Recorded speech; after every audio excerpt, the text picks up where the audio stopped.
It's hard for most people to think of something that seems, at least at first glance, more different than a roided up, super duper muscular bodybuilder and an anorexic woman. But in this video, I'll go over all the reasons why I think, when you really get down to it, on a more psychological level, they're basically the same thing. The first is an unrealistic self-image and the anxiety that comes with it. An anorexic woman, when she looks in the mirror, she sees a fat woman. Not literally, but you know what I mean. That's the phrase that everybody uses to describe it. Yeah, I look in the mirror and I saw a fat woman. Essentially, she's super duper skinny, but she sees herself as fat because she compares herself to other people who might not even be skinnier than she is, but she considers better looking than her, and she thinks that she'll look that way if she just eats less and does all these things to herself. And a lot of roided up bodybuilders, both the guys at your local gym, and yes, a lot of them are on steroids. I have met guys who are on steroids at my local gym. None of them have actually ever said that they're on steroids, but come on, I've seen them. I know what they look like. Trust me, they are. And the pros, a lot of this mentality comes from the same kind of comparison. They see other people online, and then they feel bad about how they currently look, and they figure if they just juice, and if they just work out a ton, and if they just do all these things, then they will look the same way. And these kinds of habits lead to a lot of insecurity and anxiety, both among the women who have anorexia, which is what drives them to starve themselves, and the men who take steroids, which is generally their initial motivation for taking those steroids. Often literal teens, minors, are taking steroids because they see grown men online. They want to look like that grown man. They want to look like him fast. What can they do? They can't look like him now because he's a grown adult who's been working out for years, who's also on steroids himself. So they need the steroids to look like him in order to fit in with this clique, essentially in order to feel confident about himself, which is how a lot of, ironically, women's beauty products are marketed. Feel confident in your own skin. And feeling confident and not being self-conscious, not feeling insecure all the time, is generally considered by most people to be a fairly masculine trait, and I would consider it to be so as well. But when you do the certain things that your insecurities are driving you to do, it almost never makes your insecurities go away, because insecurities are insatiable. It's like a drug addiction. It's never enough. The moment you satisfy it this much, it wants to be satisfied this much. The moment you satisfy it this much, it wants to be satisfied this much. And it goes on and on and on, and it can never be stopped in a lot of cases. They'll take their roids, they'll get bigger, but they want to get even bigger than that, and then they want to get even bigger than that. So it just leads them deeper down the rabbit hole, and the insecurity itself never actually leaves. Just in the same way that an anorexic woman, no matter how skinny she gets, will often never feel good about herself until she heals. Secondly is the social approval aspect. Like I said, they see a lot in social media, both women who get anorexia and men who take steroids. They see people who idealize, show the body that they want to have. And they want to feel like they're part of this elite group. Maybe not so much the women with anorexia as the guys with steroids, but even the women with anorexia to an extent, but especially guys with steroids, want to feel part of the serious lifters group, part of a half-existent clique, mainly made up of people online who are trying to sell you things, such as their brands of supplement, or the idea that they're not taking steroids, so that these guys can feel a sense of belonging. And to an extent, everybody wants to feel a sense of belonging. Everybody wants to be part of a group. Everybody wants to be taken seriously by lots of other people. But when you're willing to sacrifice your health, when you're willing to sacrifice the way your body naturally looks and spend hours in the gym and do all these sorts of different things to yourself, give up your cardiovascular fitness, give your sleep, your mood, give up so many things in order to fit in, that's something that girls do. Like, girls abandon themselves to fit in. Guys will abandon a group to be themselves, or at least the right kind of guys, but not the kind of guys who are taking steroids. The third major reason why steroids are girly, not specifically why they exactly resemble a woman with anorexia, because women with anorexia will actually put a lot of effort into not eating. It's not good, I'm not admiring it, but there is a lot of work ethic, often in a way, that goes into anorexia. But guys with steroids, they want to feel a certain way. They want to look a certain way, but they want to look a certain way in order to feel a certain way about themselves, and they want to feel that way now. They don't care what has to happen for them to feel that way now without having to really seriously spend years in the gym growing yourself. like pushing yourself naturally and watching your diet and all these different things that require a lot of self-discipline and time and sacrifice, much more so than just simply juicing and getting the good things now.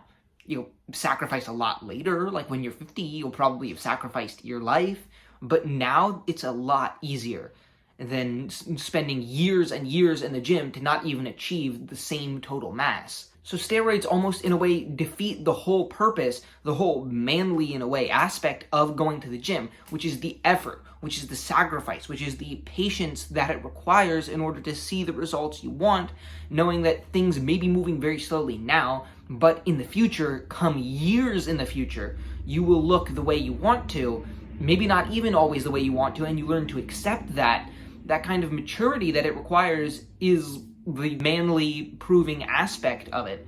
But with steroids, you skip all that. You just get what you want. You get it now. You don't care about the future results of your actions. You just jump to what you want to have immediately. And that removes all the tests. It removes the point of working out, in my opinion. The point of working out is what it shows you about yourself more so than how it makes you look. And in my opinion, it's very hard for me to take somebody seriously as a grown man, as like, yeah, I'm a real tough guy because I go to the gym and stuff, when you're just going to skip all the effort, skip all the hard stuff, skip all the sacrifice because you want it now. Like that's what little kids do. You know, they don't want to eat well. They don't want to eat their broccoli. They don't want to be healthy. They want to eat candy right now. And it's kind of the same thing. This is especially ironic in the case of steroids and growing your muscles, more so than in the case of a woman with anorexia, because the whole point of muscles, the whole reason why people admire muscular men, and the reason why they're seen as attractive, although not guys on steroids, most women, like there are plenty of studies that show most women don't actually like guys on steroids, you can find them, but putting that aside, why are muscular men seen as attractive? And why are muscular men admired by other men? Because muscles symbolize strength and masculinity, and because building a muscular physique, because reaching that level of physical fitness requires patience, requires discipline and maturity and sacrifice. And steroids defeat both of those purposes. First of all, while guys on steroids often are physically strong, they're not physically fit. They're very out of shape, most guys on steroids, because they do absolutely no cardio, because all they care about is their muscles. So, and all their organs are falling apart. So they're not physically fit, but they are physically strong, but it does not lend itself in any way to mental strength or to discipline and maturity, anything that makes somebody into a strong person, if you catch my drift. When compared to actually working out the regular way, putting in the effort and the time and the discipline that it takes, like putting in actual cardio. I know, gasp. Like, you can actually do cardio and build muscle at the same time. Like, unlike a lot of people think, taking steroids is not going to build any of those character traits that make somebody a strong person. And when people are going to admire you for your physique, they're not admiring you for your physique. They wouldn't admire you for your physique if you were just born with that physique. They're admiring you for what you put in to get that physique. With steroids, you didn't put in anything to get that physique. So you're getting a physique because it represents positive character traits, and it represents a struggle. It represents something positive and mature and quite good, and just cutting to that, building a cardboard cutout of that without actually putting in any of the work that makes it all worth it in the first place. And then these guys always go online because, of course, they're constantly searching for approval. And where do you find the most approval these days? By posting pictures of yourself online, always shirtless, hiding their back knee, of course, and all of the other effects that the steroids have on them, like, you know, doing the angles like this so that your tits don't look as flabby. A lot of young guys will see this, and they'll think, damn, I want to look like that. And the cycle starts anew, just like how it started for the guy who started taking steroids himself. Like, I have a friend at school who we both work out. Neither of us take steroids, but we talked about the gym, and he mentioned in a conversation that he thinks Sam Sulek looks really good. Sam Sulek is fucking hideous. Sam Sulek looks disgusting. Any woman on earth will agree with me, and he's not fit. He doesn't look like he can run any distance, really. Like, he looks like an elephant. Elephants can't jump. They're the only mammal besides Sam Sulek that cannot jump. I think in part this method of judging aesthetics comes from bodybuilding contests, which aren't really aesthetic contests, because to win, you need to look grotesque. You need to look like a monster. You need to look inhuman in order to win a bodybuilding contest, because it's just judged on leanness, which is also gross, the extent that they take it to. Like anything below 10% body fat, you are ugly lean. Both according to women, you can also find this online. Go look for it. Like a lot of guys think, nah, just bigger and leaner always means better looking. Like, have you seen a woman with a BBL? Are you honestly telling me that that's hot? Like quadruple Ds, I don't even know what comes after double D. Are you seriously telling me that's hot? No. But the guys who watch these videos online aren't thinking about that. Maybe they're looking to an extent for female approval, but really what they want is to fit into the male cliques. They want approval from other guys to make themselves feel better. So they don't really question it. This is just what's valued more by the in-group. This is just what looks better. And they're like, well, this guy says he's natural. I'm natural. I don't look anything like that. Damn, I suck. I'm working out wrong. I'm a failure. And then they start taking steroids and telling other people that they're natural. And the cycle just keeps going. And nobody's becoming a man. They're putting up signals and symbols of manhood with nothing behind them. And here, my dudes, is myself. You'll notice in a shirt because I don't believe in filming videos shirtless. It's a big thing among self-improvement influencers because they want to show off how they've improved themselves, how I built my physique.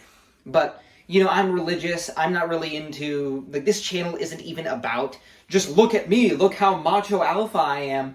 You know, a lot of people who criticize the macho alpha types are kind of the feminized intellectual type. I'm trying not to be that without being just, look at me, I'm Tatum so big. But to get back on topic, I look like this. You know, I have a fairly decent level of musculature for a guy who does track and does wrestling. Like, I'm in pretty decent shape. Definitely compared to the average American, I'm in very good shape. But a lot of guys, I think most guys who take steroids, if they look like me, would feel very bad about themselves. Which is a weird thing, because I don't technically look bad. Objectively speaking, I'm in way better shape than the average person. I'm actually technically in way better shape than the average guy who takes steroids. And you'll bet your ass that I put a lot more work into working out because I do a lot of hard cardio. I do a lot of actually difficult muscular work instead of just like 3-rep maximum kind of stuff. But I don't have the same outward signs of the work that's being put in, which often doesn't really have that much actual work behind it, besides the work that you put in to get the money at your McDonald's job so you can go and buy more roids. And thus, if they look like me, because they have bigorexia, it's been called, that's an actual documentary, go watch it. My dad watched it, he said it's a very good documentary, very eye-opening about this whole issue. They look at me, and they see skinny guy, because I mean, I am slim, in a way. It's not slim because I'm skinny, like you see my arm like this and it looks fine, but I put it down and it's like, oh, skinny guy. And they want to tan their whole body because, like, it's all a lot of very, in a way, similar to how girls are obsessed with their looks, even to the extent of doing a lot of the same things that girls do, such as tanning. Anyway, I've babbled enough. Go and find those studies that I talked about. Go and watch Bigorexia. Get lost.